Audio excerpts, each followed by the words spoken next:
శ్రీ గురుభ్యో నమః. హరి ఓం. అందరికీ నమస్కారం. మహామంత్ర ఇది అమ్మవారి 4 అక్షరాల నామం. ఇది 227వ నామం. ఈ నామంతో అమ్మవారికి నమస్కారం చేసేటప్పుడు మహామంత్రాయై నమః అని చెప్పాలి. మహా అంటే గొప్పదైన అని అర్థం. మంత్ర అంటే మంత్ర స్వరూపిణి అని అర్థం. మంత్రము అంటేనే మహిమగల మాట. మరి మహామంత్రం అంటే మరింత మహిమాన్వితమైన మాట అని అర్థం చెప్పుకోవాల్సి ఉంటుంది. ఈ మహా అనే సంస్కృత పదం ఎన్నో రకాలుగా విరూపణ చెందింది. మఘ అనేది ఒక రకమైన విరూపణ. ఈ రూపంతోటే ఒక నక్షత్రం పేరు ఉంది. అదే మఘా నక్షత్రం. ఈ మఘా నక్షత్రాన్ని తెలుగులో మఖా నక్షత్రం అని కూడా తప్పుగా పలుకుతారు.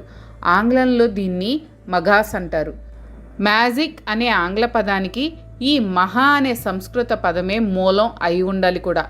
ప్రస్తుత లలిత సహస్రనామాల్లోని మాహేశ్వరి నామం నుండి మహాత్రిపుర సుందరి వరకు మొత్తం 27 నామాలు ఉంటాయి. మణిద్వీపంలో ఉండే అమ్మవారి ప్రత్యేక నామాలుగా వీటిని చెప్పుకోవచ్చును. రాశి చక్రంలోని ఒక్కొక్క నక్షత్రానికి ఈ నామాల్లో ఒక్కొక్క నామం చొప్పున న్యాసం చేసుకుని జపించే లలిత ఆరాధకులు కూడా ఉంటారు.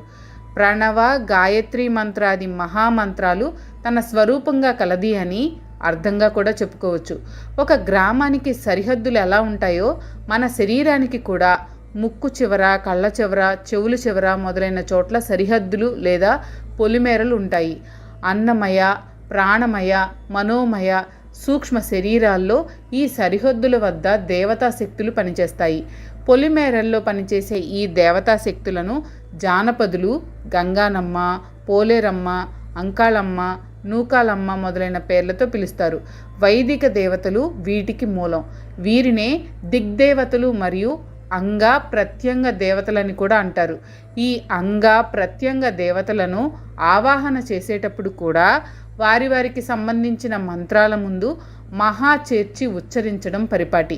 ఇలాంటి మంత్రాలు ఉచ్చరించేటప్పుడు మనకు అనిపించే భావానికి ఆ మంత్రపదము యొక్క అర్థానికి సంబంధం ఉండకపోవచ్చును కానీ మనకు మంత్రానికి ఉంటుంది.